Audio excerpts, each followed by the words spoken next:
ठिकाणी स्वाभिमान संघटनेच्या माध्यमातून आंदोलन होत आहे। मी सर्वात प्रथम या ठिकाणी सहभागी झालेल्या सगळ्याच कार्यकर्त्यांना आणि या वाडे तालुक्यातल्या रहिवाशांना, माझ्या माता भगिनींना धन्यवाद देईन तर त्यांनी मोठ्या प्रमाणावर या ठिकाणी आपला सहभाग दाखवून आणि खऱ्या अर्थाने आपला रोष या ठिकाणी व्यक्त केला। गेल्या 3 महिने अगोदर आपण या ठिकाणी एक आंदोलन केलं होतं आणि त्या आंदोलनाच्या माध्यमातून आपण वाडा भिवंडी मनोर या रस्त्याच्या संदर्भामध्ये डिपार्टमेंटला आणि संबंधित ठेकेदाराला त्या ठिकाणी या कामाच्या संदर्भातला जाब विचारला होता। पावसे बसता का पाणी पिते आणि त्याच्यानंतर देखील पुढचं काही झालं नाही। हा रस्ता पुन्हा व्यवस्थित त्या ठिकाणी होऊ शकला नाही आणि म्हणून पुन्हा एकदा हे आंदोलन करण्याची वेळ आपल्या सगळ्या नागरिकांवर या ठिकाणी आलं। ही दुर्दैवाची बाब आहे। गेले अनेक दिवस आपण अतिशय संयमाने या ठिकाणी सगळ्या गोष्टी घेतल्या, परंतु संबंधित खात्याला त्याची जाग आली नाही, संबंधित ठेकेदाराला त्याची जाग आली नाही आणि म्हणून वेगळी परिस्थिती आता पुन्हा एकदा निर्माण झालेली आहे।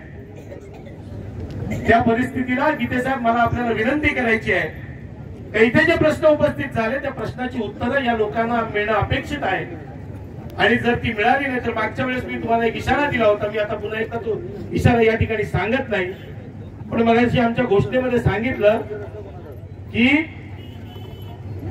खालती डोकं वरती पाय अशी वेळ येणार नाही याची खबरदारी आपण घ्यावी।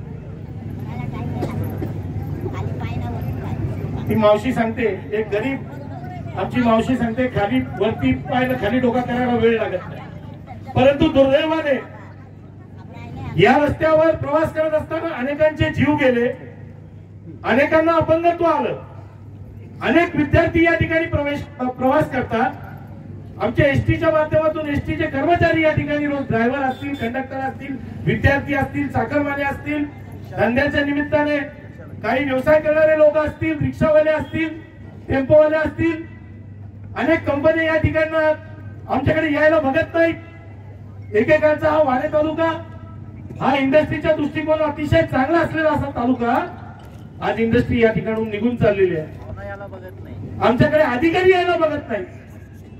त्याला जर एखाद्या कल्याणवरनं किंवा ठाण्यावरनं वाड्याला यायचं असेल तो सांगाल नोकरी गेली तर चालेल, पण मला वाड्यापर्यंत प्रवास करायची वेळ येऊ देऊ नका। ही परिस्थिती आहे। ही परिस्थिती तुमच्या माध्यमातून कधी सुधारणार आहे की नाही याचं उत्तर आम्हाला पाहिजे की तुम्ही कायम ठेकेदारांनाच पाठीशी घालणार आहात। तसं जर सांगितलं तर ते तरी देखील आम्हाला समजायला पाहिजे की अशा पद्धतीने काय होत असेल तर। मी विश्वासाने सांगतो असं काय होत असेल असं मला वाटत नाही, परंतु जर त्या ठेकेदारांकडनं आपण तशा पद्धतीचं जे क्वालिटी आणि क्वांटिटीचं काम करून घेतलं नाही तर कुठेतरी तुमच्याबद्दल देखील शंका उपस्थित होते। ती शंका उपस्थित करण्यासाठी वाव तुम्हीच देता। डोंगरे साहेब इकडचे इंटरनल रोड आहेत ते तुमच्याकडे आहेत, तुम्ही याचं त्याचं नाव सांगून ते तुम्ही टाळू शकत नाही जबाबदारी। हे असं काही करू नका मेहरबानी करून। आज आपल्या स्थानिक आमदारांनी या ठिकाणी काहीतरी 70 कोटीचा आपल्याला वार्षिक देखभाल दुरुस्तीसाठी पैसे मंजूर केलेले आहेत, पण त्याच्या अगोदरचे जे बिलं काढलेली आहेत ती कामं पूर्ण झालीत का ते देखील बघितलं पाहिजे। 80 कोटीचे दुसरे 2 जॉब आहेत, वाडा भिवंडी रोडवर 80 कोटीचा आणि वाडा मनोर रस्त्यावर 80 कोटीचा। आधीच्याच पैशांची कामं पूर्ण नाही, बिल संपूर्ण अदा करून झालीत आणि आता नवीन तुम्ही त्यांना परत टेंडर देताय। तीच त्याला अरे ज्या कंपनीला तुम्हाला ब्लॅकलिस्ट करायची विनंती केली होती त्याच कंपनीला परत तुम्ही कामं देणार। आमची या ठिकाणी निश्चितपणाने एक मागणी आहे की ज्या ठेकेदारांनी हे रस्ते खड्डे भरण्याचं आणि रस्ते दुरुस्तीचं काम घेतलेलं आहे त्यांनी ब्लॅकलिस्ट करा आणि पुढच्या टेंडर मध्ये त्यांचा सहभाग होता कामा नाही, अन्यथा हे 5000 आहेत, याच्या पुढे 50,000 लोक गावोगावी त्या ठिकाणी रस्ता रोको आंदोलन करतील। आणि अजिबात कोणाला इकडनं येण्या जाण्याची परवानगी राहणार नाही. हे तुम्ही घ्यायचंय याची खबरदारी.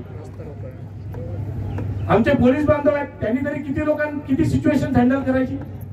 रोज कोण ना कोण कुठल्या ना कुठल्या खड्ड्यात तडमडतो, रोज कोणीतरी ऍक्सिडेंट होते, रोज कुठेतरी काहीतरी पंगा होतो. ही परिस्थिती बदलली पाहिजे. आज सगळ्यात जुना असा मुंबई आणि गुजरातला जोडणारा आमचा हायवे आहे. कधी होती घोडबंदरची पुलं? कधीच नव्हती. सगळा रस्ता इकडनं यायचा, ठाणा भिवंडी वाडा मार्गे असा जायचा. आज त्या सगळ्यात जुन्या असलेल्या रस्त्याची अवस्था ही अशी आहे. हे कुठेतरी समजून घेतलं पाहिजे. आपण अधिकारी आहात, मला कल्पना आहे तुम्ही काय 4 वर्ष 3 वर्ष राहिली इकडे जाल निघून, पण आपल्या कारकिर्दीमध्ये जनतेचं आपण काही भलं केलं तर निश्चितपणाने त्या जनतेच्या स्मरणात आपण राहतो. आज कुठला अधिकारी कुठला कर्मचारी या ठिकाणी यायला बघत नाही. ही शोकांतिक आहे. आमच्याकडे चांगल्या शाळा होऊ शकत नाही, चांगले टीचर आम्ही इकडे आणू शकत नाही, कॉलेज चांगली होऊ शकत नाही. मेडिकल कॉलेज करायचं झालं तर फॅकल्टी आणायची कुठून तर एखाद्या शहरी भागात आणावी लागते कदम साहेब. ते एवढं 1.5 तासाचा अंतर कापून खड्ड्यात कितीतरी लोकांना स्पॉन्डिलिसिस झाला, कितीतरी लोकांना त्या तुमच्या मणक्याचा जो त्रास होतो, व्हर्टिगोचा त्रास झाला.